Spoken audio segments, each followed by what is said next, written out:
नमस्कार मित्रो, आज आपण एम ए मराठीमधील विषय कालखंडाचा अभ्यास एम ए मराठी सेमिस्टर 1 कालखंडाचा अभ्यास या घटकातील आज आपण अभ्यास करणार आहोत. ह्या घटकाचा कालखंडाचा अभ्यास हे शीर्षक काय आपल्याला सांगते की या शीर्षकावरून आपल्याला असं दिसून येते की ह्या घटकात फक्त कालखंडाच्या रिलेटेड संदर्भात अभ्यास होणार. कोणत्या कोणत्या कालखंड कोणत्या कोणत्या कालखंडामध्ये कोणता कोणता अभ्यास झाला, सुरुवात काय, आरंभ काय आणि शेवट काय, हे सगळं या घटकामध्ये आपल्याला पाहायचं आहे. तर हा घटक आपण थोडासा प्रश्न उत्तर स्वरूपात आपण जाणून घेऊया. या घटक 1A म्हणजे हा घटक उपघटक 2 हा आहे. या दोन उपघटकाचा आपण अभ्यास करायचा आहे. कालखंडाचा अभ्यास आरंभ ते 1600 प्रश्न स्वरूपात आपण पाहूया घटक. तर ह्या प्रश्न प्राचीन मराठीचे स्वरूप व वैशिष्ट्ये, ताम्रपट शिलालेख यांचा अभ्यास, टिपालिया. ओके, ताम्रपट आणि शिलालेख यांचा अभ्यास दिलेला आहे.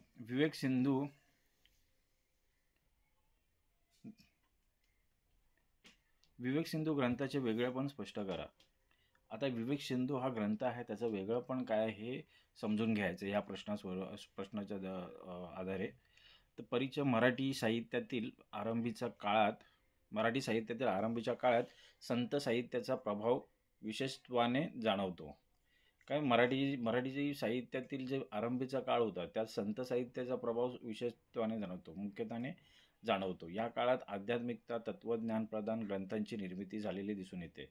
या काळात आध्यात्मिक आणि तत्वज्ञानाच्या ग्रंथांची निर्मिती झालेली दिसून येते, ज्यात विवेक सिंधू हे एक अत्यंत महत्त्वाचे आणि वैशिष्ट्यपूर्ण स्थान मिळवणारे ग्रंथ होते. हा ग्रंथ ज्ञानदेवांच्या नंतरच्या काळात लिहिला गेला. विवेक सिंधू हा ग्रंथ कधी लिहिला गेला तर ज्ञानदेवांच्या नंतरच्या काळामध्ये लिहिला गेला. त्यातून मराठी संत परंपरेतील विचार प्रवाह आणि ज्ञानमार्गाचे तत्वज्ञान स्पष्ट झाले. ह्या ग्रंथातून काय स्पष्ट झाले तर मराठी संत परंपरेतील जे मराठी संत परंपरा आहे त्यातील जे विचार प्रवाह आहेत, जे ज्ञानमार्ग आहेत, त्या ज्ञानमार्गाचे तत्वज्ञान स्पष्ट झालेलं दिसून येतं. लेखक संत मुक्तेश्वर महाराज यांच्या नावावर हा ग्रंथ प्रसिद्ध आहे. हा ग्रंथ कुणाच्या नावावर प्रसिद्ध आहे? विवेक सिंधू हा ग्रंथ तर संत मुक्तेश्वर महाराज यांच्या नावावर प्रसिद्ध आहे. विवेक सिंधू हा केवळ भक्तिपर नव्हे तर ज्ञानप्रदान आणि तात्विक स्वरूपाचा ग्रंथ आहे. विवेक सिंधू हा केवळ भक्तिपर नाही, भक्तीवरच आधारित नव्हे तर ह्यात ज्ञानाचा पण ज्ञानप्रदान आणि तात्विक गोष्टी स्वरूपाचा हा ग्रंथ आहे. यात फक्त भक्तिपर गोष्टी नाही आहेत तर ह्यात ज्ञानाच्या पण आहेत आणि तात्विकच्या पण गोष्टी सामावलेल्या आहेत विवेक सिंधू ग्रंथात. तो मराठी भाषेतील एक अद्वितीय तत्वज्ञान ग्रंथ म्हणून ओळखला जातो. हा जो विवेक सिंधू ग्रंथ आहे हा मराठी भाषेतील अद्वितीय तत्वज्ञान ग्रंथ म्हणून ओळखला जातो. याचा मुख्य भाग काय? ग्रंथाची पार्श्वभूमी आणि निर्मिती पाहूया. विवेक सिंधू हा ग्रंथ अंदाजे 14वे शतक या कालखंडात रचला गेला. हा जो ग्रंथ आहे हा अंदाजे 14व्या शतकामध्ये या कालखंडात हा ग्रंथ विवेक सिंधू हा ग्रंथ लिहिला गेलेला आहे. या काळात मराठी साहित्यावर योगमार्ग, भक्तिमार्ग आणि ज्ञानमार्ग या तिन्ही प्रवाहांचा प्रभाव होता. हा जो काळ होता, 14व्या शतकाचा जो काळ होता, त्या काळात मराठी साहित्यावर जे मराठी साहित्य होतं त्या काळातलं, त्या साहित्यावरती योगमार्ग, भक्तिमार्ग आणि ज्ञानमार्ग या तिन्ही प्रवाहांचा प्रभाव होता असं दिसून येतं. विवेक सिंधू हा ग्रंथ ज्ञानमार्गाशी संबंधित आहे. विवेक सिंधू हा ग्रंथ कशाशी संबंधित आहे तर हा ज्ञानमार्गाशी संबंधित आहे. ह्या ग्रंथातून ज्ञान मार्गाचा मार्ग दर्शवितो. या ग्रंथाच्या रचनेत लेखकांना वेदांत, उपनिषदे, योगसूत्रे आणि भगवद्गीता यांचा आधार घेतला आहे.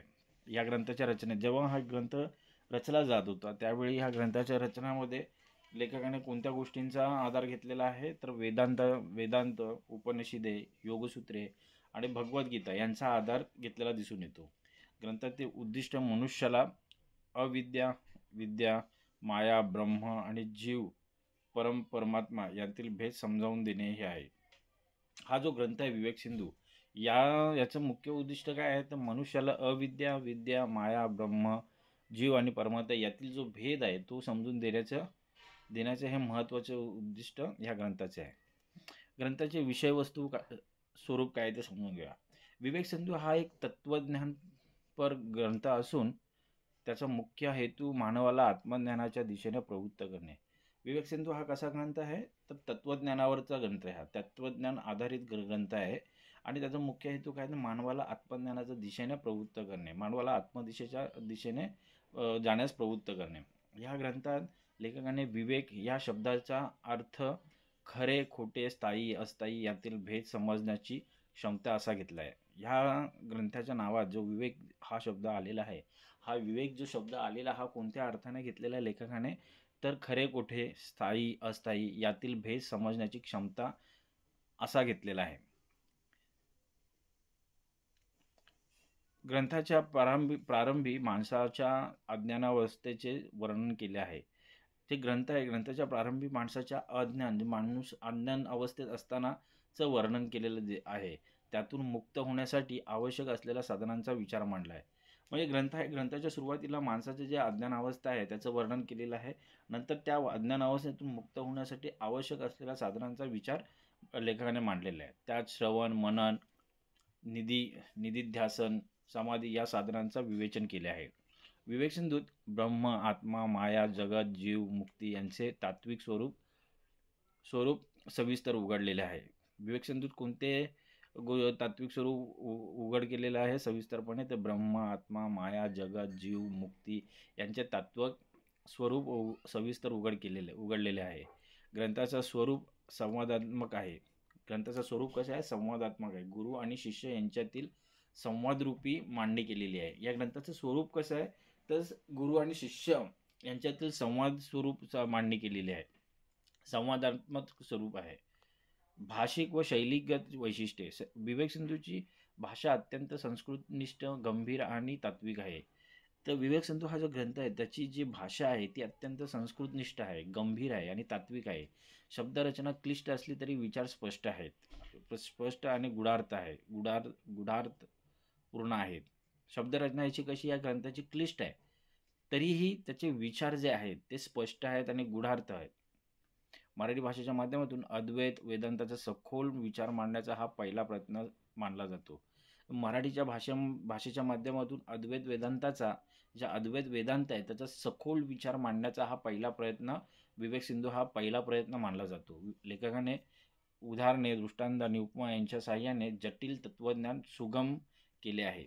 लेखकाने काय केलंय, जे दृष्टांत, उपमा यांच्या साहाय्याने जे जटिल तत्वज्ञान आहे ते जटिल तत्वज्ञान दृष्टांत, उदाहरणे आणि उपमा देऊन त्याने सुगम केलेलं आहे.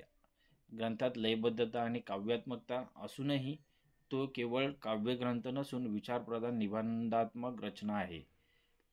या ग्रंथात लयबद्धता आणि काव्यात्मकता आहे. या ग्रंथात आपल्याला लयबद्धता आणि काव्यात्मकता दिसून येते. तरी देखील ते असूनही केवळ काव्यग्रंथ नाही येतो, तर विचारप्रधान निबंधात्मक रचना आहे हा ग्रंथ विवेक सिंधू. आता विवेक सिंधूचे तात्विक वेगळेपण. विवेक सिंधू हा ग्रंथ ज्ञानप्रधान आहे. तो भक्ती मार्गावर नव्हे तर विवेक मार्गावर आधारलेला आहे. विवेक सिंधू हा ग्रंथ कसा आहे, ज्ञानप्रधान आहे. त्याच्यात ज्ञान भरभरून आहे. तर तो भक्ती मार्गावर नव्हे तर विवेक मार्गावर आधारलेला आहे. तो फक्त भक्ती मार्गावरती अवलंबून नाही आहे, तो विवेक मार्गावर आधारलेला ग्रंथ आहे. त्यात ज्ञानयोग, कर्मयोग, भक्तियोग यांचा तुलनात्मक विचार आढळतो. या ग्रंथात कोणत्या गोष्टींचा तुलनात्मक विचार आढळतो, तर ज्ञानयोग, कर्मयोग, भक्तियोग यांचा तुलनात्मक विचार आढळतो. मुक्ती म्हणजे काय, आत्मा व ब्रह्म यांचे नाते काय, हे विवेकदृष्ट्या स्पष्ट केलेले आहे. ग्रंथात माया आणि अविद्या ह्या संकल्पना वेदांतिक दृष्टिकोनातून मांडलेल्या आहेत. ग्रंथात ज्या माया आणि अविद्या ह्या संकल्पना आल्यात त्या वेदांतिक दृष्टिकोनातून मांडल्या गेलेल्या आहेत. लेखकाने आत्मा सर्वत्र आहे आणि जग हे ब्रह्माचे प्रतिबिंब आहे असा अद्वैतीवादी विचार मांडला. लेखकाने काय मांडलं, तर आत्मा हे सर्वत्र आहे आणि जग हे ब्रह्माचे प्रतिबिंब आहे. जग काय आहे, हे ब्रह्माचे प्रतिबिंब आहे असा अद्वैतवादी विचार लेखकाने मांडला या ग्रंथात. हा ग्रंथ संत साहित्यातील भावप्रधान, प्रभावापेक्षा विचारप्रधान आणि तात्विक म्हणून वेगळा ठरतो. हा ग्रंथ वेगळा कसा ठरतो, तर हा ग्रंथ संत साहित्यातील भावप्रधान प्रवाहापेक्षा जे संत साहित्य आहेत त्यांचे जे भावप्रधान प्रवाह आहेत त्याच्यापेक्षा हा विचारप्रधान आणि तात्विक गोष्टींवर आधारलेला असल्या कारणाने हा वेगळा ठरतो. मुक्तेश्वरांनी ज्ञानदेवांच्या ज्ञानेश्वरीचा प्रभाव घेतला. मुक्तेश्वरांनी ज्ञानदेवांच्या ज्ञानेश्वरीचा प्रभाव घेतला असला तरी विवेक सिंधू त्यांनी अधिक तर्कशुद्ध आणि शास्त्रीय विवेचन केलंय. मुक्तेश्वर महाराजांनी हा ग्रंथ निर्मिती करताना ज्ञानदेवांच्या ज्ञानेश्वरीचा प्रभाव घेतलेला दिसून येतो. तरी देखील विवेक सिंधू त्यांनी अधिक तर्कशुद्ध आणि शास्त्रीय विवेचन केलेले दिसून येते. ग्रंथाचे साहित्यिक योगदान. आता ग्रंथाचे साहित्यिक योगदान काय आहे ते पाहू. विवेक सिंधूने मराठी साहित्यात तत्वज्ञानपर ग्रंथलेखनाची परंपरा निर्माण केली. विवेक सिंधूने काय केलं तर मराठी साहित्य जे आहे त्याच्यावर तत्वज्ञानाच्या आधारावर ग्रंथलेखनाची परंपरा सुरू केलेली दिसून येते. या ग्रंथामुळे मराठी भाषेत जटिल तात्विक विचार व्यक्त करण्याची क्षमता सिद्ध झाली. हे जे विवेक सिंधू ग्रंथ आहेत या ग्रंथामुळे काय झालंय तर मराठी भाषेमध्ये जे जटिल तात्विक विचार आहेत हे व्यक्त करण्याची क्षमता सिद्ध झालेली दिसून येते. तो पुढील काळातील ग्रंथकारांसाठी आदर्श ठरला. हाच विवेक सिंधू ग्रंथ हा पुढील काळामध्ये ग्रंथकारांसाठी आदर्श ठरलेला दिसून येतो. विशेषतः वेदांत आणि योगमार्गाचे विवेचन करणाऱ्या संतांसाठी हा आदर्श ठरलेला दिसतो. विवेक सिंधूने मराठीला भाषिक गांभीर्य आणि वैचारिक खुली प्राप्त करून दिलेली दिसते. विवेक सिंधूने काय केलं मराठी भाषेत भाषिक गांभीर्य आणि वैचारिक खुली प्राप्त करून दिसून येते. याच ग्रंथामुळे मराठी साहित्य अधिक विचारप्रधान, तात्विक आणि आत्मानुभव संपन्न झाले. यात विवेक सिंधू ग्रंथामुळे मराठी साहित्य कसं झालंय तर अधिक विचारप्रधान झाले, तात्विक आणि आत्मानुभव संपन्न झालेलं दिसून येतं. इतर संत साहित्यातील तुलनात्मक स्थान. ज्ञानदेवांच्या ज्ञानेश्वरीमध्ये भक्तिमार्ग आणि कर्मयोग यांचा संगम दिसतो. जे ज्ञानदेवांचं ज्ञानेश्वरी आहे त्याच्यामध्ये भक्तिमार्ग आणि कर्मयोग यांचा संगम दिसतो. तर विवेक सिंधूत ज्ञानयोगाचा शुद्ध तात्विक विचार केंद्रस्थानी आहे. विवेक सिंधूमध्ये काय तर ज्ञानयोगाचा शुद्ध तात्विक विचार केंद्रस्थानी आहे. नामदेव, एकनाथ, तुकाराम यांचे ग्रंथ भावस्पर्शी असून ते लोकसुलभ आहेत. पण विवेक सिंधू हे अधिक दार्शनिक, शास्त्रीय आणि वैचारिक स्वरूपाचे आहे. जे नामदेव, एकनाथ, तुकाराम यांचे ग्रंथ कसे आहेत हे भावस्पर्शी असून तेच लोकसुलभ आहेत. पण विवेक सिंधू काय आहे तसं नाही. विवेक सिंधू हे अधिक दार्शनिक आहे, शास्त्रीय आहे आणि वैचारिक स्वरूपाचे आहे. त्यामुळे विवेक सिंधू मराठी संत साहित्यात एक वेगळ्या प्रकारचे स्थान निर्माण करते. त्यामुळे काय होतं तर विवेक सिंधू हा ग्रंथ हा मराठी संत साहित्यात एक वेगळा प्रकारचं स्थान निर्माण करतो. आता निष्कर्ष काय, विवेक सिंधू हा मराठी साहित्यातील एक अद्वितीय तत्वज्ञानपर ग्रंथ आहे. म्हणजे अद्वितीय तत्वज्ञानावर आधारित ग्रंथ आहे. त्यात मराठी भाषेच्या माध्यमातून अद्वैत वेदांताचे गूढ तत्वे सखोल आणि तर्कशुद्धरित्या उलगडलेली आहेत. हा ग्रंथ केवळ भक्तीची साधना सांगत नाही तर विवेकाच्या प्रकाशाने साक्षात्काराने नेणारा मार्ग दाखवतो. मुक्तेश्वरांनी मराठी भाषेला केवळ भावना व्यक्त करण्याचे नव्हे तर ज्ञान आणि तत्वज्ञान व्यक्त करण्याचे माध्यम बनवले. मुक्तेश्वरांनी काय केलं तर मराठी भाषेला केवळ भावना व्यक्त करण्याचे नव्हे तर ज्ञान आणि तत्वज्ञान व्यक्त करण्याचे माध्यम बनवले. त्यामुळे विवेक सिंधूचे वेगळेपण म्हणजे मराठी साहित्यातील ज्ञानप्रदान आणि तात्विक दृष्टिकोनाचा आरंभबिंदू होय. प्रश्न 2. महानुभावी पद्य साहित्याचे वेगळेपण स्पष्ट करा. महानुभावी पद्य साहित्याचे वेगळेपण स्पष्ट करा. परिचय. मराठी साहित्यातील महानुभव संप्रदाय हा एक महत्त्वपूर्ण व विचारधारा प्रधान प्रवाह आहे. मराठी साहित्यामधील काय महानुभव हा संप्रदाय जो आहे हा एक महत्त्वपूर्ण विचारप्रधान प्रवाह आहे.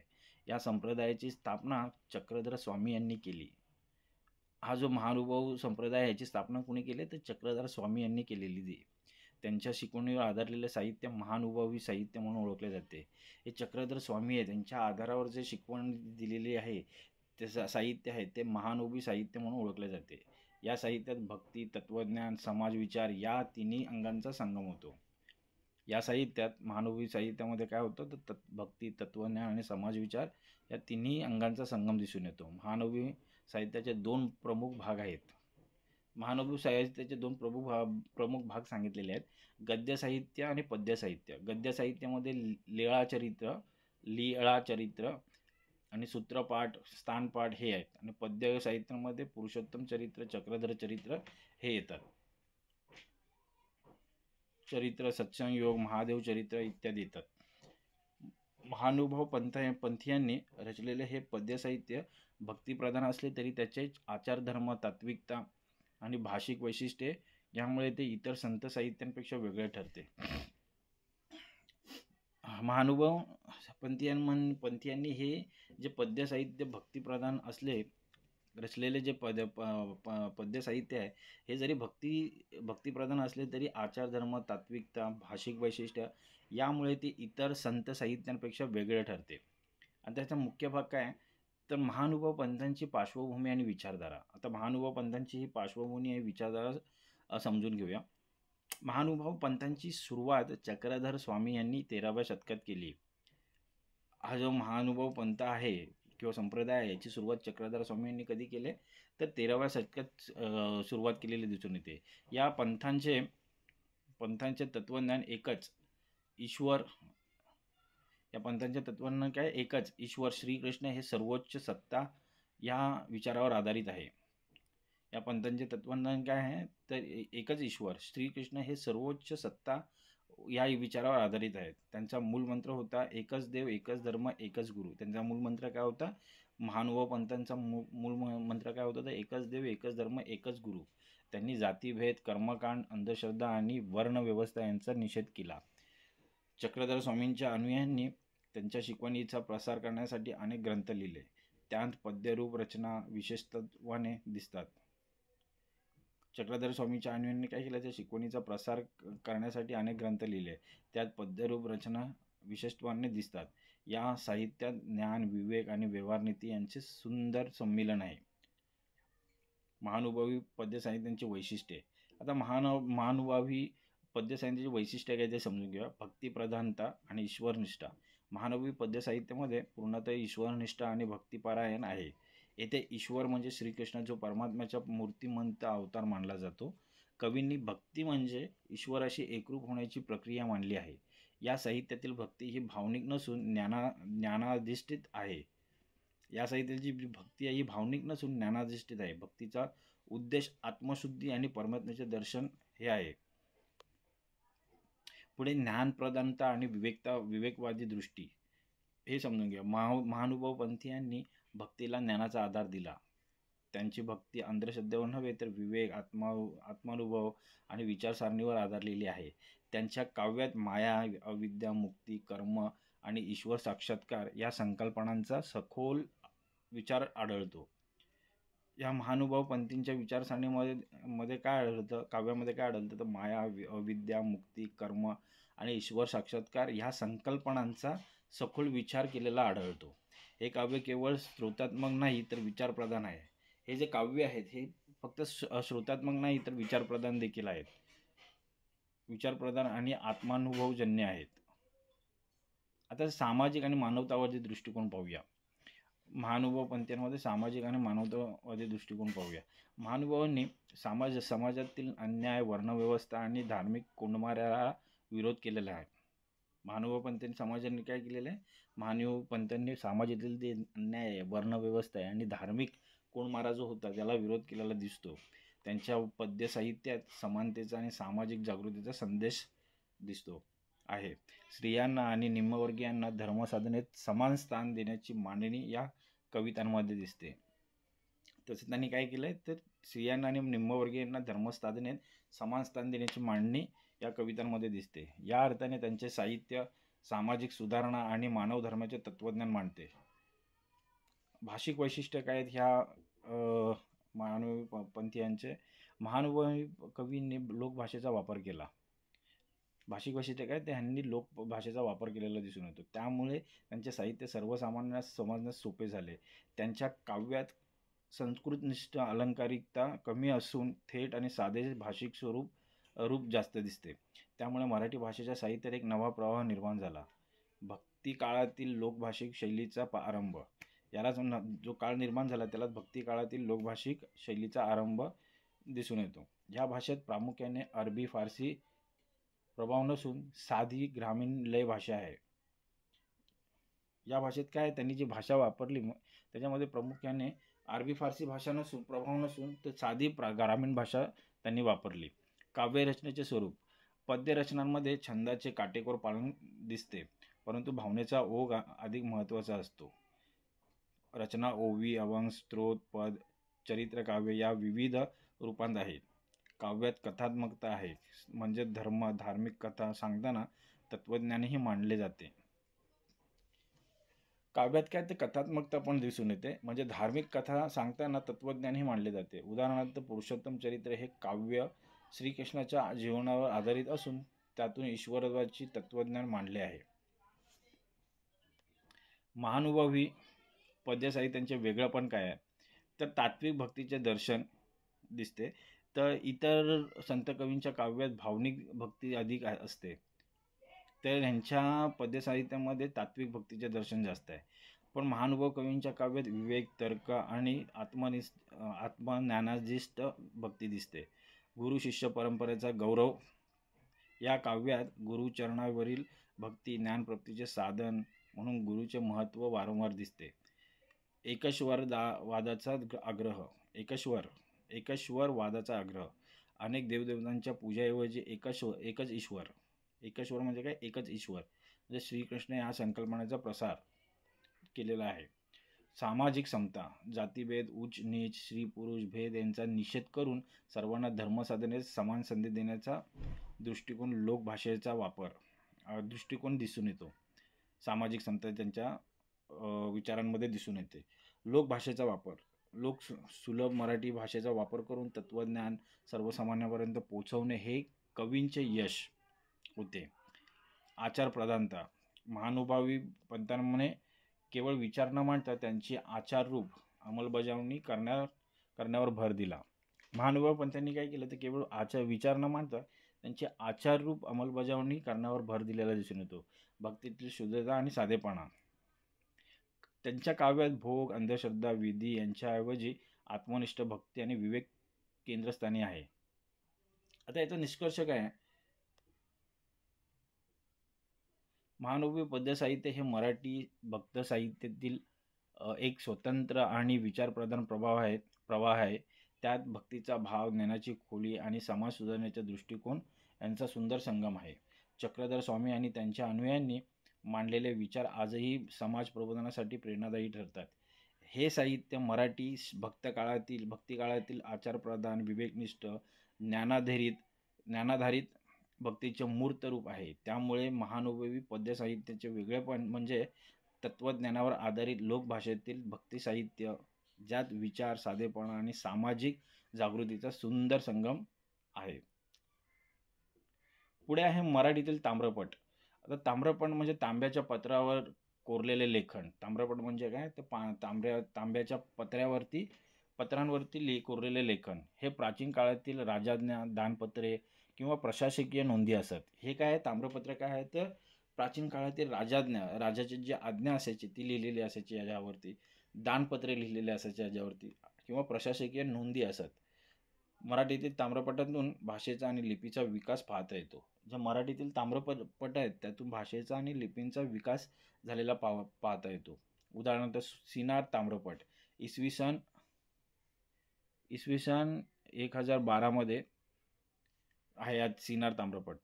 कुपर्ण ताम्रपट या ताम्रपटातून शासन, मराठीचा विकास तसेच शब्दरचना, व्याकरण आणि ध्वनिरचना यांचा अभ्यास होतो. हे मराठी भाषेचे प्राचीनतेचे पुरावे आहेत. आता काही बहुपर्यायी प्रश्न आलेले आहेत ते पाहूया. प्राचीन या शब्दाचा अर्थ काय? जुना, आदिम काळाशी संबंधित. प्राचीन मराठी म्हणजे काय? इसवी सन 1000 ते 1350 या काळातील मराठी भाषा व साहित्य म्हणजे प्राचीन मराठी होय. ताम्रपट म्हणजे काय? तांब्याच्या पत्रांवर कोरलेले राजाज्ञा, दानपत्र. शिलालेख म्हणजे काय? दगडावर कोरलेले ऐतिहासिक लेख म्हणजे शिलालेख होय. लीलाचरित्र म्हणजे काय? महानुभाव संप्रदायांचा गद्य ग्रंथ. लीलाचरित्र म्हणजे काय? तर महानुभाव संप्रदाय आहे त्यांचा तो गद्य ग्रंथ आहे, म्हणजे लीलाचरित्र. मराठी भाषेच्या इतिहासाचा अभ्यास करताना कोणते साधन सर्वाधिक महत्त्वाचे मानले जाते? मराठी भाषेचा इतिहास करताना शिलालेख आणि ताम्रपट. प्राचीन मराठी काळाला आणखी कोणत्या नावाने ओळखले जाते? मध्ययुगीन काळ. मराठी भाषेचा उगम कोणत्या भाषांमधून झाला असे काही भाषाचिंतक आहेत. अरबी, प्राकृत भाषांमधून मराठी भाषेचा उगम झाला असे काही भाषाचिंतक म्हणतात.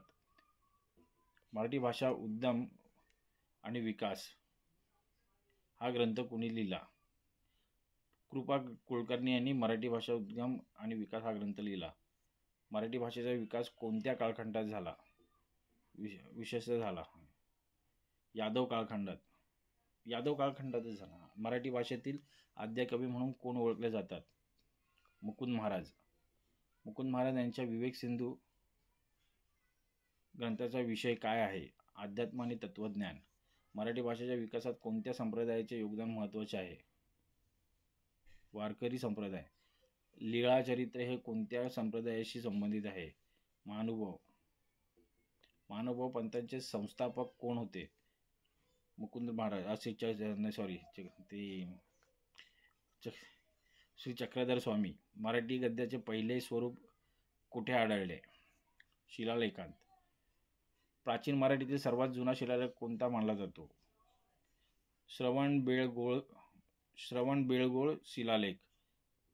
प्राचीन मराठीतील गद्य लेखनाचा महत्त्वाचा उद्देश कोणता? समाज दर्शन आणि वास्तव मांडणे. प्राचीन मराठी गद्याचे स्वरूप कसे होते? साधे, व्यावहारिक आणि वास्तववादी. मोडी लिपीचा उदय कोणत्या कालानंतर झाला? यादव कालानंतर. लीळा चरित्र ग्रंथाचे लेखक कोण? माईनभट. स्मृतिस्थळ या ग्रंथात कोणाचे चरित्र आले आहे? नागदेवाचार्य. प्राचीन मराठी गद्याची भाषा कोणत्या प्रकारची होती? मराठी म्हणजेच बोल भाषेच्या वळणाची. मराठी भाषेच्या प्रारंभिक काळातील गद्य आणि पद्य दोन्ही प्रकारात कोणत्या संप्रदायाचे योगदान होते? अद्वैत, वारकरी आणि महानुभाव. मराठी भाषेच्या इतिहासातील ताम्रपट आणि शिलालेख या साधनांचे महत्त्व काय? भाषेचा विकास आणि इतिहास समजण्यासाठी. आता दीर्घोत्तरी प्रश्न काय आले ते समजून घ्या. प्राचीन मराठीचे स्वरूप आणि वैशिष्ट्ये. मराठी भाषेचा इतिहास अत्यंत समृद्ध असून तिची सुरुवात प्राचीन मराठीपासून होते. प्राचीन मराठी म्हणजे इसवी सन 1000 ते 1350 या कालखंडातील मराठीचे प्रारंभिक स्वरूप आहे. या काळात मराठी भाषा संस्कृत, प्राकृत, अपभ्रंश या भाषा शृंखलेतून विकसित झाली.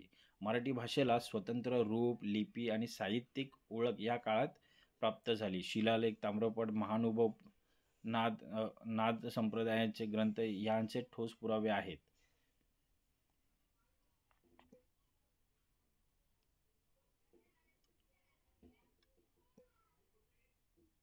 मुख्य भाग. प्राचीन मराठीचा उद्गम व विकास. मराठी भाषेचा उद्गम संस्कृतमधून झाला असून तिच्या विकासात प्राकृत आणि अपभ्रंश भाषांचा मोठा वाटा आहे. भाषेचा वापर धार्मिक, प्रशासकीय, लोकजीवनात मोठ्या प्रमाणावर सुरू झाला. राष्ट्रकूट, शिलाहार आणि यादव राजवंशाच्या काळात मराठीला राज्याश्रय लाभला. सिन्नर ताम्रपट, पाटण ताम्रपट यांसारख्या लेखनांमधून मराठीचे प्राचीन स्वरूप दिसून येते. भाषिकदृष्ट्या या काळात संस्कृत शब्दांचा प्रभाव असला तरी वाक्यरचना सोपी आणि बोलीशुद्ध आहे. आता प्राचीन मराठी भाषेचे साहित्यिक रूप पाहूया. या काळातील साहित्य हे धार्मिक, तात्विक आणि नैतिकतेवर आधारित होते. महानुभाव, नाथ आणि वारकरी संप्रदायांनी मराठीला आध्यात्मिक आणि तत्वज्ञानात्मक दिशा दिलेली. लीलाचरित्र हा पहिला गद्य ग्रंथ असून मराठी गद्याची सुरुवात त्यातूनच झाली. विवेक सिंधू, अनुभव अमृत यांसारख्या ग्रंथांनी पद्य साहित्य समृद्ध केली. साहित्याची भाषा लोकाभिमुख, भावपूर्ण आणि समाजास सुलभ होती. या काळातील रचनांमध्ये लोकजीवन, नैतिक मूल्य आणि भक्तिभाव दिसतो. आता प्राचीन मराठीची वैशिष्ट्ये काय आहेत? भाषिक वैशिष्ट्य पाहूया. संस्कृत प्रभावित पण सोपी रचना. तत्सम म्हणजे ही संस्कृत प्रभावित होती पण सोपी रचना होती. तत्सम शब्दांचा योग्य वापर केलेला दिसून येतो. लयबद्ध वाक्यरचना आणि प्रादेशिक बोलींचा प्रभाव. आता साहित्यिक वैशिष्ट्य काय? तर भक्ती, तत्वज्ञान, नैतिकतेचा संगम दिसतो याच्यामध्ये. देवभक्ती, आत्मज्ञान, समाज शिक्षण हे प्रमुख विषय आहेत. लोकवाङ्मय, कथा, प्रवचने, उपदेश यांचा प्रभाव दिसतो. ऐतिहासिक आणि सामाजिक पैलू पाहूया. राजदरबारी लेखनामुळे भाषेला स्थैर्य लाभले. धर्मसंप्रदायांनी लोकांमध्ये मराठीचा प्रसार केला. समाजातील एकोपा, दया आणि सदाचार यांचे प्रतिपादन केले. आता निष्कर्ष काय आहे तर प्राचीन मराठी ही केवळ भाषिक अवस्था नसून ती संस्कृतीचा आणि समाज जीवनाचा आरसा आहे. या काळाने मराठीला भाषिक आणि साहित्यिक आणि धार्मिक स्थैर्य दिले. महानुभाव, नाथ आणि वारकरी संप्रदायांनी मराठीला लोकधर्म आणि तत्त्वज्ञानाच्या सेतू बनवले. म्हणूनच प्राचीन मराठीचा काळ हा मराठी साहित्याच्या इतिहासातील पायाभूत आणि सुवर्णकाळ मानला जातो. प्रश्न 2. प्राचीन मराठी पद्याचे स्वरूप स्पष्ट करा. मराठी भाषेच्या आरंभाच्या अवस्थेला प्राचीन मराठी असे संबोधले जाते. मराठी भाषेचा जो आरंभ आहे त्या अवस्थेला प्राचीन मराठी असे संबोधलं जातं. या काळातील मराठीचे स्वरूप अजूनही विकसित होत असले तरी भाषेला स्वतःची ओळख, स्वतंत्र लिपी आणि धार्मिक साहित्यिक अभिव्यक्ती प्राप्त झाली होती. या काळात गद्य, पद्य अशा दोन्ही प्रकारांचा उदय झाला. या काळात काय झालं तर गद्य, पद्य अशा दोन्ही प्रकारांचा उदय झालेला दिसून येतो. प्राचीन मराठी पद्य हे मुख्यत्वे धार्मिक, तात्विक आणि भक्तिप्रधान विषयांवर आधारित होते. महानुभाव, नाथ आणि वारकरी संप्रदायांच्या संतांनी मराठी पद्याला साधी, भावपूर्ण आणि लोकाभिमुख भाषा दिली. मुख्य भाग काय प्राचीन मराठी पद्याचा उद्गम. संस्कृत व अपभ्रंश परंपरेचा प्रभाव. मराठी पद्याची परंपरा संस्कृत काव्य, अपभ्रंश छंदांवर आधारित होती. मराठी पद्याची परंपरा ही कशावर आधारित होती तर संस्कृत काव्य आणि अपभ्रंश छंदांवरती आधारित होती. संस्कृतातील अनुष्टुती, भव, श्लोक, पाद, मात्रा या छंदांची छाया प्रारंभीच्या मराठी पद्यरचनेत दिसते. अपभ्रंश काव्याची लय, प्रादेशिक उच्चार आणि लोकगीतांचा प्रभाव मराठी पद्यात स्पष्टपणे जाणवतो. आता पुढे सांप्रदायिक पृष्ठभूमी आहे. या काळात समाजात धार्मिक चळवळी सुरू झाल्या. या काळामध्ये संप्रदाय पृष्ठभूमी काय या काळात समाजात धार्मिक चळवळी सुरू झाल्या. विशेषतः महानुभाव, नाथ आणि वारकरी संप्रदाय या संप्रदायांनी आपले तत्त्वज्ञान लोकभाषेत सांगण्यासाठी पद्य हे सुलभ माध्यम म्हणून वापरले. आद्यकवींचा सहभाग.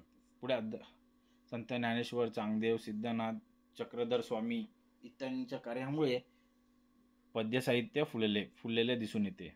त्यामुळे मराठी भाषेला अभिव्यक्तीची ताकद प्राप्त झाली. पुढे प्राचीन मराठी पद्यांचे विषय वैविध्य बघूया. भक्ती आणि तत्वज्ञान. या काळातील पद्याचा मुख्य विषय ईश्वर शक्ती, आत्मज्ञान, मोक्षसाधना हा होता. ज्ञानेश्वरांच्या अनुभवामृत आणि भावार्थ दीपिका या काव्यातून अद्वैतवादी तत्वज्ञान व्यक्त झाले. नाथपंथातील कवींनी योग, ध्यान, वैराग्य, माया या तत्वांवर पद्यरचना केली. पुढे नैतिकता व सदाचार. समाजातील नैतिक मूल्य आणि सदाचार शिकवणे हा एक महत्त्वाचा हेतू होता. विवेक सिंधू सारख्या ग्रंथात धर्म, आचार, संयम, विवेक यांचे विवेचन पद्यरूपात केले आहे. पुढे लोकजीवनाशी निगडीत विषय. अनेक रचना थेट जनजीवनाशी जोडलेल्या आहेत. शेतकरी, साधू, योगी आणि सामान्य भक्त यांच्या भावभावना पद्यरचनेत प्रकट झाल्या. म्हणून हे साहित्य जनमानसात टिकून राहिले. आता प्राचीन मराठी पद्याची भाषिक वैशिष्ट्ये समजून घेऊया. संस्कृत प्रभावित पण सोपी भाषा. प्राचीन मराठी कशी होती? संस्कृत प्रभावित होती पण सोपी भाषा होती. भाषेतील शब्दसंपत्ती संस्कृतावर आधारित असली तरी रचना सुलभ आणि सदृश्य होती. उदाहरणार्थ ज्ञानेश्वरीमध्ये अत्यंत सोप्या आणि लयीदार भाषेत तत्त्वज्ञान व्यक्त झाले आहे. प्रादेशिक शब्दांचा वापर. विविध प्रांतातील बोलींचे शब्द उदाहरणार्थ करवीर, वऱ्हाड, कोकण पद्यात आढळतात. त्यामुळे मराठीचा लोकभाषेचा पाया मजबूत झाला. पुढे लयबद्धता आणि छंद वैविध्य. पद्यरचनात प्रामुख्याने ओवी, अभंग, आरती, गाभा अशा छंदात केली गेली. या छंदांचे वैशिष्ट्य म्हणजे लय, पुनरुक्ती आणि भावसंपन्नता होती. पुढे अलंकार आणि प्रतिकात्मकता. रूपक, उपमा, अनुप्रास आणि प्रतिमा सौंदर्य यांचा वापर मर्यादित पण परिणामकारक होता. उदाहरणार्थ ज्ञानेश्वरांनी अंधारातील दीप, ज्ञानाचे सागर असे रूपके वापरली. प्रमुख संप्रदाय आणि त्यांचे योगदान. महानुभाव संप्रदाय. चक्रधर स्वामी या संप्रदायाचे प्रवर्तक होते. त्यांच्या अनुयायांनी विवेक सिंधू, लीलाचरित्र, सिद्धांत रत्नावली अशा ग्रंथातून तत्वज्ञान पद्यरूपात मांडले. भाषेचा वापर साधा, स्पष्ट आणि तर्कप्रधान होता. ईश्वर शक्ती व ज्ञानसाधना हे केंद्रस्थानी विषय होते. नाथ संप्रदाय. नाथ कवींनी योगमार्ग, आत्मज्ञान, वैराग्यावर भर दिला. सिद्धनाथ, चांगदेव, गोरखनाथ यांच्या रचनांत योग साधनेचे प्रतिपादन दिसते. पद्यरचना ही ओवी छंदात असून त्यात गूढता आणि तात्विक खुली आहे. आता वारकरी संप्रदाय. भक्ती, प्रेम, समरसता यावर आधारित रचना. ज्ञानेश्वर, नामदेव, संत जनाबाई यांची पद्यरचना साध्या भाषेत भक्तिपूर्ण भाव व्यक्त करते. अभंग व ओवी हे छंद वारकरी साहित्याचे प्रमुख माध्यम ठरले. प्राचीन मराठी पद्याची कलात्मक वैशिष्ट्ये. भावनाप्रधानता. या काळात कवी भावनांना अग्रक्रम देतात. या काळात कवी जे आहे ते भावनांना अग्रक्रम देतात. विचारांपेक्षा अनुभूती महत्त्वाची. भक्ताच्या भावनेतील उत्कटता आणि श्रद्धा स्पष्ट दिसते. सामाजिक दृष्टिकोन. कवींनी समाजात समानता, दया, करुणा, सदाचार या मूल्यांचा प्रचार केला. वर्गभेद, जातीभेद यांचा विरोध करून आध्यात्मिक एकतेचा संदेश दिला. पुढे संगीत निष्ठा. अनेक पद्यरचना गाण्यासाठी उपयुक्त. त्यामुळे कीर्तन, प्रवचन आणि भक्तिसंगीताची परंपरा निर्माण झाली. या संगीतमयतेमुळे पद्यसाहित्य लोकमानसात रुजले. लोकभाषेची सहजता. काव्याला कृत्रिमता नव्हती. शब्दप्रयोग आणि वाक्यरचना अत्यंत नैसर्गिक होती. त्यामुळे ह्या रचना आजही जनसामान्य आपल्यासारख्याच वाटतात. आता निष्कर्ष काय? प्राचीन मराठी पद्य म्हणजे मराठी साहित्याच्या भक्ती परंपरेचा पाया होय. यात संस्कृत अपभ्रंशीय परंपरेचा प्रभाव असला तरी अभिव्यक्ती मराठी जनमानसातून आलेली आहे.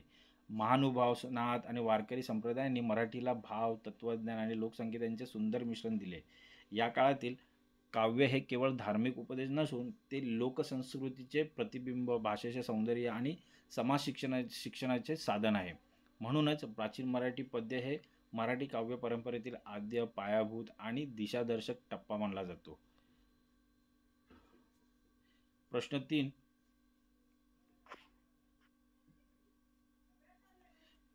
प्राचीन मराठी गद्याचे वैशिष्ट्य विशद करा. मराठी भाषेच्या आरंभीच्या विकास काळात गद्याचा उदय झाला तो धार्मिक आणि तात्विक हेतूने. सुरुवातीच्या काळात गद्याचे रूप साधे, आशयप्रधान आणि उपदेशात्मक होते. मराठी गद्याची निर्मिती प्रामुख्याने महानुभाव संप्रदायाच्या विचार विस्तारासाठी झाली. या संप्रदायाने गद्याला संवादात्मकता, तर्कप्रधानता आणि साधेपणा दिला. यामुळे मराठी गद्याची स्वतःची परंपरा निर्माण झाली. प्राचीन मराठी गद्याचे वैशिष्ट्य काय? तर मराठी भाषेच्या आरंभीच्या विकास काळात गद्याचा उदय झालेला दिसून येतो. तो धार्मिक आणि तात्विक हेतूने होता. सुरुवातीच्या काळात गद्याचे रूप साधे, आशयप्रधान आणि उपदेशात्मक होते. नंतर मग मराठी गद्याची जी निर्मिती प्रामुख्याने महानुभाव संप्रदायाच्या विचार विस्तारासाठी झाली. या संप्रदायाने गद्याला संवादात्मक, तर्कप्रधानता आणि साधेपणा दिलेला दिसून येतो. यामुळे मराठी गद्याची स्वतःची परंपरा निर्माण झालेली दिसून येते. याचा मुख्य भाग काय होता? तर प्राचीन मराठी गद्याचा उद्गम कालावधी काय? तर 12व्या ते 14व्या शतकादरम्यान मराठी गद्याची सुरुवात झाली. या काळातील समाज धार्मिक आणि तत्वनिष्ठ असल्याने गद्य लेखन हे प्रामुख्याने धर्मोपदेश स्वरूपाचे होते. या काळात काय होतं? समाज कसा होता? तर धार्मिक आणि तत्वनिष्ठ होता. त्यामुळे काय झालं? तर गद्य लेखन जे झालं त्यावेळी ते प्रामुख्याने धर्माच्या उपदेशाच्या स्वरूपात झालं. सांप्रदायिक पार्श्वभूमी. मराठी गद्याचा उगम महानुभाव संप्रदायाच्या चळवळीमुळे झाला. तर मराठी गद्याचा उगम हा कसा झाला? तर महानुभाव संप्रदायाच्या चळवळीमुळे झालेला दिसून येतो. चक्रधर स्वामी यांच्या उपदेशांचे लेखन त्यांच्या शिष्यांनी गद्यात केले. जे चक्रधारी स्वामी होते त्यांचे जे उपदेश होते त्यांचं लेखन त्यांच्या अनुयायांनी, शिष्यांनी गद्यात केलेलं दिसून येतं. त्यामुळे गद्य हे धर्मप्रसाराचे प्रभावी साधन ठरले. आद्य गद्य ग्रंथ. मराठीतील सर्वात जुना गद्यग्रंथ म्हणजे लीलाचरित्र 1288च्या सुमारास, इसवी सन 1288च्या सुमारास हा लिहिला गेला होता. याशिवाय विवेकसिंधू, सिद्धांत रत्नावली, पुराणसार इत्यादी ग्रंथांमुळे गद्यलेखनाची परंपरा रूढ झालेली आहे. प्राचीन मराठी गद्याची भाषा आणि शैली. तर प्राचीन मराठीची गद्याची भाषा आणि शैली समजूया. साधी व बोली भाषेच्या जवळची भाषा होती. प्राचीन गद्याचे एक प्रमुख वैशिष्ट्य म्हणजे त्याचा साधेपणा. प्राचीन गद्याचे एक प्रमुख वैशिष्ट्य काय होतं, तर त्याच्यात असलेला साधेपणा. भाषा संस्कृत प्रभावित असली तरी ती थेट लोकांपर्यंत पोचेल अशी होती. संवादात्मक शैली होती. गद्यलेखनात संवादरूप मांडणी प्रचलित होती. लीलाचरित्रामध्ये गुरु शिष्य संवादातून प्रसंग व उपदेश मांडलेले आहेत. ही शैली प्रभावी आणि जिवंत आहे. तार्किक आणि विवेचनात्मक बांधणी होती. लेखकांचा हेतू भावना व्यक्ती नव्हे तर विचार स्पष्टता हा होता. त्यामुळे गद्याचा आशय तर्कशुद्ध आणि विचारप्रधान आहे. संस्कृत शब्दसंपत्तीचा वापर. विचार अधिक नेमकेपणाने व्यक्त व्हावेत म्हणून संस्कृत मूळ शब्द वापरले जात, परंतु व्याकरणिक रचना मराठीचीच राहिली. त्यामुळे गद्यबोली आणि संस्कृत यांचा संतुलित संगम दिसतो. अलंकार विरहित अभिव्यक्ती. गद्याचे स्वरूप आशयप्रधान असल्याने अलंकाराचा वापर अत्यल्प आहे. गद्याचे स्वरूप एक असं आशयप्रधान होत असल्याने जे अलंकार होते त्यांचा वापर खूप कमी प्रमाणात झालेला दिसून येतो. तथापि भाषेतील प्रवाहीपण आणि विचारसंपन्नता गद्याला प्रभावी बनवतात. पुढे प्राचीन मराठी गद्याचे विषय वैविध्य. धार्मिक आणि तात्विक विचार. गद्याचा उपयोग मुख्यतः धर्मशिक्षण आणि तत्त्वज्ञान प्रसारित करण्यासाठी झाला. गद्याचा उपयोग कशासाठी झाला? मुख्यतः तर धर्मशिक्षण आणि तत्त्वज्ञान यांचा प्रसार करण्यासाठी झाला. ज्ञान, मोक्ष, वैराग्य आणि भक्ती हे विषय केंद्रस्थानी होते. चरित्रात्मक आणि आख्यानात्मक गद्य. लीलाचरित्र हे मराठीतील पहिले चरित्रात्मक गद्य आहे. यात चक्रधर स्वामींच्या जीवनातील 134 लीलांचे वर्णन आहे. लीलाचरित्र हे काय, तर मराठीतील हे पहिले चरित्रात्मक गद्य आहे. यात चक्रधर स्वामी होते, त्यांच्या जीवनातील 134 लीलांचे वर्णन केलेले आहे. प्रसंगाचे निवेदन संवादरूप आणि कथात्मक आहे. जे प्रसंग आहेत त्यांचे जे निवेदन आहे ते संवादरूप आणि कथात्मक आहेत. पुढे नैतिक आणि सामाजिक मूल्ये. गद्यलेखनात धर्म, नीतिमत्ता आणि सदाचार यांचा प्रसार करण्यावर भर होता. गद्यलेखनात काय होतं, मुख्यतः तर धर्म, नीतिमत्ता आणि सदाचार यांचा प्रसार कसा केला जाईल याच्यावर भर होता. म्हणून या काळातील गद्य समाजमन घडवणारे ठरले. म्हणून ह्या काळातील जे गद्य लिखाण झालं होतं त्यांचं समाजमन घडवणारे ठरलं. महत्त्वाचे गद्यग्रंथ आणि त्यांची वैशिष्ट्ये. लीलाचरित्र मराठीतील आद्य ग्रंथ. लेखक महादेव भक्त चांगदेव प्रसाद, महानुभव संप्रदाय. चक्रधर स्वामींच्या जीवनावर आधारित हे ग्रंथ आहे लीलाचरित्र. भाषा साधी, प्रसंगोचित आणि लोकाभिमुख. पुढे विवेकसिंधू विवेक, आचार, धर्म या विषयांवर आधारित. तात्विक मांडणी. गद्य अधिक शास्त्रीय स्वरूपाचे. सिद्धांत रत्नावली आणि पुराणसार. संप्रदायातील तात्विक विचारांचा विस्तार. जे संप्रदाय आहेत त्यातील तात्विक विचारांचा विस्तार झाला. धार्मिक नियम आणि सिद्धांत स्पष्ट करणारे ग्रंथ होते हे सिद्धांत रत्नावली. प्राचीन मराठी गद्याच्या कलात्मक वैशिष्ट्ये. जे प्राचीन मराठी गद्याची कलात्मक वैशिष्ट्ये. आशयप्रधान. गद्याचे मुख्य वैशिष्ट्य म्हणजे विचारांची खोली व तर्कशुद्धता. लेखक सौंदर्यापेक्षा सत्यविचार आणि ज्ञानप्रसार यांना प्राधान्य देतात. नैतिकता आणि समाजदर्शन. या गद्यात त्या काळातील समाजजीवन, श्रद्धा आणि मूल्ये यांचे प्रतिबिंब आढळते. समाजशिक्षण हा गद्यलेखनाचा मूळ हेतू होता. तसेच पुढे समाज सहजता आणि प्रभावीपणा. वाक्यरचना सोपी आणि प्रभावी असल्यामुळे वाचन सुलभता टिकून राहिली. पुढे गद्यवाचनात बोलीभाषेचा आत्मीय स्पर्श जाणवतो. लोकाभिमुख दृष्टिकोन. लेखकांनी विद्वानांसाठी नव्हे तर सर्वसामान्यांसाठी लेखन केले. आणि काय, तर लेखकांनी विद्वानांसाठी नव्हे तर सर्वसामान्य लोकांसाठी लेखन केलेलं आहे. म्हणूनच गद्यलेखनात लोकभाषेचा आणि लोकजीवनाचं दर्शन घडते. निष्कर्ष काय? प्राचीन मराठी गद्य म्हणजे मराठी साहित्याच्या इतिहासातील पायाभूत टप्पा. या गद्यामुळे मराठी भाषेला तत्वचिंतन, उपदेश आणि विवेक करण्याची क्षमता प्राप्त झाली. महानुभाव संप्रदायांच्या ग्रंथांनी मराठी गद्याला तार्किकता, स्पष्टता आणि लोकाभिमुखता दिली. याच परंपरेतून पुढे सत्यसाहित्य, प्रवचन साहित्य आणि आधुनिक गद्य प्रकारांची बीजे रुजली. अशा प्रकारे प्राचीन मराठी गद्य हे आशयप्रधान, धर्मनिष्ठ आणि समाज शिक्षणात्मक अभिव्यक्तीचे साधन ठरले. याच गद्यातून मराठी भाषेने आपले स्वतंत्र, समृद्ध आणि विचारप्रधान व्यक्तिमत्व प्राप्त झाले. मराठी ताम्रपट आणि शिलालेखांचे स्वरूप स्पष्ट करा. मराठी भाषेच्या इतिहासाच्या अभ्यासात ताम्रपट आणि शिलालेख यांना अत्यंत महत्त्वाचे स्थान आहे. हे दोन्ही पुरातत्त्वीय आणि भाषाशास्त्रीय दस्तऐवज मराठी भाषेचा आरंभ, तिच्या प्राचीन रूप आणि त्या काळातील सामाजिक राजकीय परिस्थिती समजून घेण्यासाठी अत्यंत उपयुक्त ठरतात. या लेखांमधून त्या काळातील भाषेचे, वाक्यरचनेचे आणि लिपीचे स्वरूप कळते.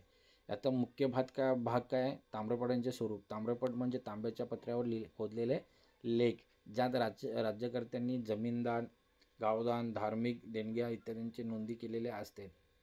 प्रामुख्याने दानपत्र, जमीनदान, मंदिराच्या अनुदानाचे लेख अशा प्रकारात त्यांची विभागणी होती.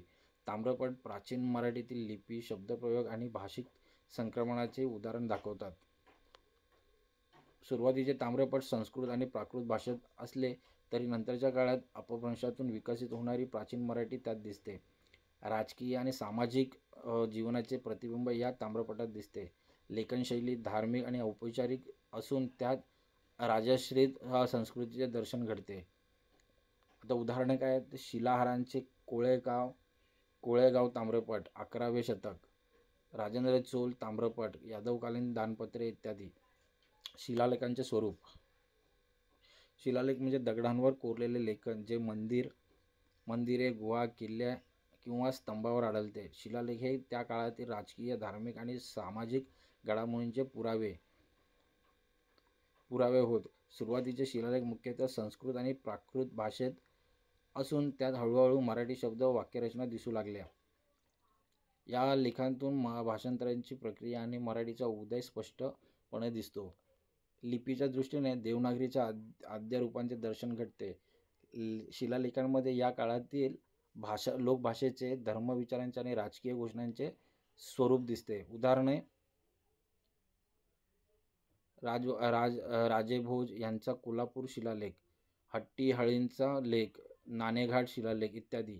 भाषिक व सांस्कृतिक महत्त्व. ताम्रपट आणि शिलालेख हे मराठी भाषेच्या प्राचीनतेचे आणि सातत्याचे साक्षीदार आहेत. त्यातूनच मराठीच्या लिपी विकासाची, शब्दसंपत्तीची आणि वाक्यरचनेची माहिती मिळते.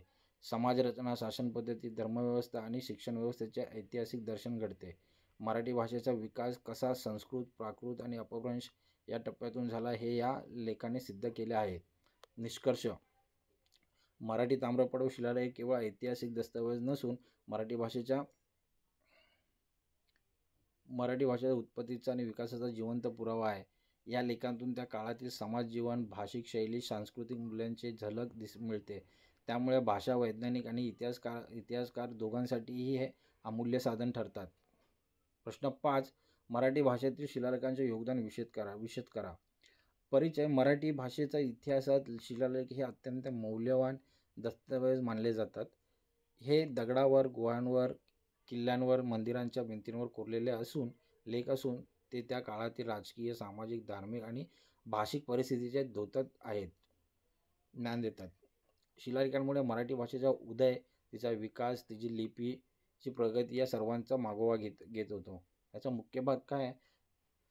तर शिलालेखांचे भाषिक योगदान. प्राचीन मराठीच्या अभ्यासासाठी शिलालेख हे भाषिक पुरावे म्हणून महत्त्वाचे आहेत. प्रारंभीचे शिलालेख संस्कृत आणि प्राकृत भाषेत असले तरी नंतरच्या काळात मराठी शब्दरचना, वाक्यरचना दिसू लागतात. या लेखांतून संस्कृत ते अपभ्रंश आणि अपभ्रंश ते मराठी या संक्रमणाची प्रक्रिया स्पष्ट दिसते. शिलालेखांत वापरलेले काही शब्द, प्रत्यय, क्रियापदे ही मराठीची आरंभिक रूपे दर्शवतात. यामुळे मराठीच्या भाषिक साहित्याचे आणि प्राचीनतेचे प्रमाण मिळते. उदाहरणार्थ नाणेघाट शिलालेख, राजेभोजांचा कोल्हापूर लेख, हट्टी आलेंचा लेख इत्यादींमध्ये मराठी शब्दप्रयोग दिसतात. लिपी व लेखनशैलीतील योगदान. शिलालेखांमधून देवनागरी लिपीच्या पूर्वरूपाचा अभ्यास करता येतो. लिपीतील आकार, अक्षरांची मांडणी, वाक्यरचना आणि विरामचिन्हे यांचा विकास कसा झाला याचे पुरावे मिळतात. काही शिलालेखांत लेखनाचे धार्मिक आणि औपचारिक स्वरूप दिसते, तर काहींमध्ये लोकभाषेचा प्रभाव आढळतो. या लेखांनी मराठीच्या लिपी विकासाचा इतिहास स्पष्ट केला आहे. सामाजिक आणि सांस्कृतिक योगदान. शिलालेखांमधून या त्या काळातील राजकीय संस्था, प्रशासन व्यवस्था, धार्मिक संस्था, श्रद्धा आणि सामाजिक परंपरा यांची माहिती मिळते. दान, देवदेवता, मंदिरे आणि राजकीय घोषणांचे उल्लेख समाज जीवनाचे चित्र स्पष्ट करतात. यामुळे प्राचीन मराठी समाजाचे धार्मिक, सांस्कृतिक आणि नैतिक मूल्य समजते. शिलालेखांनी समाजातील मराठी भाषेचा वापर अधिकृत स्वरूपात होत असल्याचे दाखवून दिले. इतिहास लेखनातील योगदान. मराठी शिलालेख हे त्या काळातील राज्ये, युद्धे, धर्मसंस्था आणि प्रशासनिक कारभाराचे दस्तऐवजीकरण करतात. त्यामुळे इतिहासकारांना घटनांची अचूक तारीख, ठिकाणे, राजवंशांची माहिती मिळते. भाषाशास्त्रज्ञ व इतिहासकार दोघांसाठीही हे लेख संशोधनाचे विश्वसनीय प्राथमिक साधन आहे. निष्कर्ष काय, तर मराठीतील शिलालेख हे फक्त दगडांवर कोरलेले लेख नसून ते मराठी भाषेच्या अस्तित्वाचा व उत्क्रांतीचा जिवंत पुरावा आहेत. त्यातून मराठी भाषेची प्राचीनता, लिपीचा विकास आणि सांस्कृतिक इतिहास या सर्वांची माहिती मिळते.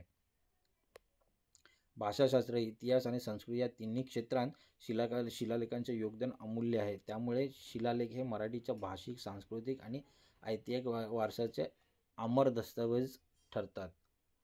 तर मित्र, आज आपण हा घटक कालखंडाचा अभ्यास या विषयातील घटक 1 उपघटक हा घटक आपण चांगल्या प्रकारे समजून घेतलेला आहे. प्राचीन मराठीचे स्वरूप, वैशिष्ट्ये, ताम्रपळ आणि शिलालेख यांचा अभ्यास आपण केलेला आहे. ओके, तर आज आपण इथेच थांबूया. धन्यवाद.